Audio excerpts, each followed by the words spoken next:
What if I told you everything you know about diversification is wrong? In fact, that is my next book that I'm going to write. It's going to be called Diversification. Everything you know about diversification in retirement is wrong. And how can I say this is a strong statement? Well, doing retirement planning for 23 years, I've learned different ways, the hard way, and hopefully knowing more than I did yesterday. I can tell you that we manage money more like, talk about endowments. Like what happens with a lot of endowments, Yale's one that I follow quite a bit, is David Swenson, who runs Yale Endowments firm, who beats the market over time. They've done very, very well. He's managed the portfolio since 1985, made money in 2000, 2008 when the market was getting pummeled. And he only owns about 30% stock at any one time, yet he beats the market. How does he do that? Well, one of the things he does is he's not just diversifying just by stocks. He's diversifying by strategy because he only owns about 30% stock. How does he beat the stock market only owning 30% stock? Well, there's other ways to make money besides stocks and bonds. And unfortunately for all of you, most of you, 99% of you, that's all you own. And why is that? It's because the firms, whether it's Fidelity, Vanguard, I don't care, Merrill Lynch, whoever it is, what they're going to do, and they have like 15,000 advisors, a firm like Merrill. And I'm not beating up on Merrill. I'm talking about firms in general. I'm just giving you an example. A.G. Edwards, whoever it is that when you have that many advisors, you cannot get cute about how you manage money. So what they're going to do is have your portfolio A, B, C, and D. It's some iteration of stocks and bonds. That's it. So what's happened is you're beholden to what those markets do, and that's it. And you're taught that, well, David, we're going to own bonds because they're safe, and they're going to reduce your risk. Well, that's true in a lot of markets, but today that's not true. Stocks and bonds are falling together. That happened in 08 and 09, where the stock market and bond market were falling together. So diversification didn't work at all, and it's not working today. So how do you solve that problem? I'm going to tell you.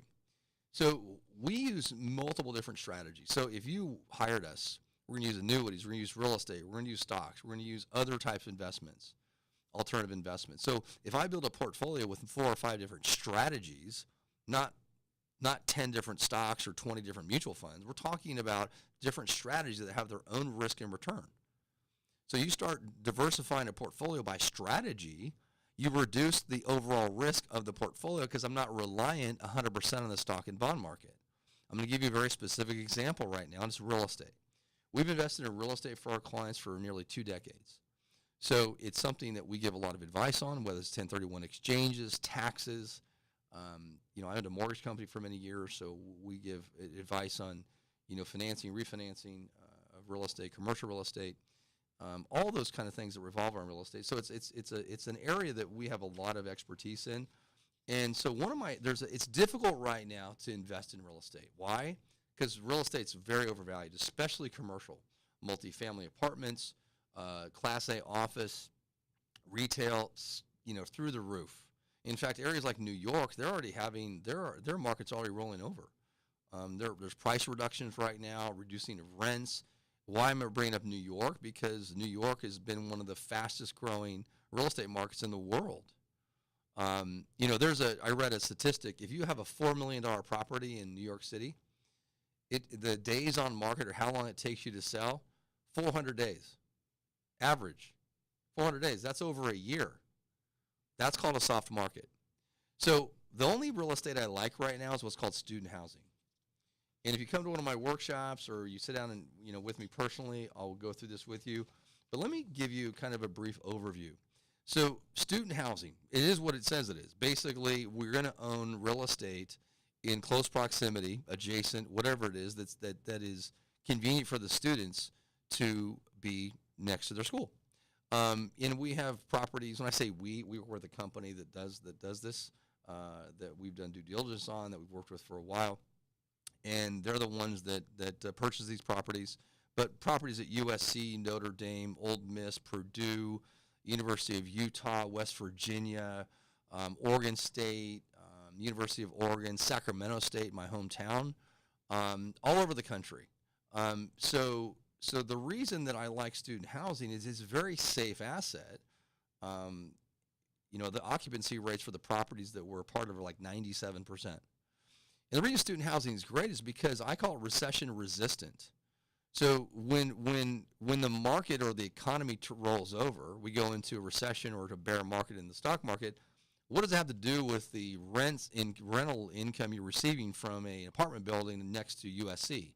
Zero, because education is not cyclical relative to market. So when you have recessions, what happens is people stay in school or they get advanced degrees because there's not as many jobs. So we're not beholden to the economy to have investments that are safe. So the current yields on a lot of these properties, and this is what's currently happening. I can't promise what's going to happen in the future, but they're around 6%. So at 6%, let's say you have $100,000, and for every $100,000, you're getting $6,000 a year. So that's pretty good income, and that's a lot higher than bonds. Bonds are paying you about 2% right now. So it's a proxy for bonds for us. Not only are we diversified from stocks and bonds, we own a hard asset, which I like. So the great part about student housing with the company we work with, they're all 12-month leases. They're co-signed by each of the parents. And the nice thing about student housing, which because I wanted to make common sense to you, is that if you had a 2-bedroom apartment that you're renting to 2 people, you're going to have 2 people, right? If you have a 2-bedroom apartment and it's next to USC, you're going to have typically 4 students. So the income from the properties is twice as much it would be with traditional types of real estate. So student housing is a very, very great asset. We like it. The endowments and pension funds like it. So what they'll do is they'll buy seasoned property. So let's say you decide to invest in these properties.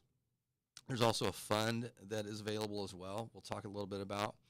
But after about 2 or 3 years, when they have stable rents and this property's been maximized relative to rents and all those good things, then within about a 3 to 5 year period, the firm we work with looks to sell the properties. So not only are we getting income of around 6%, we're also getting capital appreciation. And in the past, that's averaged around 50%. Now, that sounds like a big number. That's just what it's been. Again, past performance, no guarantee of future returns. But what if you could get really good income that has nothing to do with the stock or bond markets? The stock market crashes, the bond market crashes, you're still getting your 6% in rents because it's just rental income. Wouldn't that be a great piece to reduce risk? So if you want to talk to me, you want to reach out to me, you want to learn more about the way we manage money, how we protect downside, not just by diversification, but by diversifying by strategy, maybe using an annuity for 20%, maybe using real estate for X%, owning some stocks but having some downside protection. We have what's called a stop loss strategy. It does what it says. We stop the loss. The maximum loss in this portfolio is 10%. We own Vanguard funds, 11 of them, on an equal weighted basis. And if those funds in total drop 10% or more, we go to bonds. We have an algorithm that takes us back into the market. So everything we do is going to be risk managed. We're going to risk manage by strategy, again, annuities, stocks, downside protection, real estate, all those things. If you want to really learn how to have a truly diversified portfolio that has a lot less downside and potentially more income and more return, give me a call. I'll do a complimentary second opinion, a financial review. I'll review what you have. So give me a call, 1-800-611-1967. That's 1-800-611-1967. Or again, go to our website, reyesplan.com. That's REYES plan.com. So we're about out of time here, but I want to make sure that you understand this is not a time to be brave. The market has changed.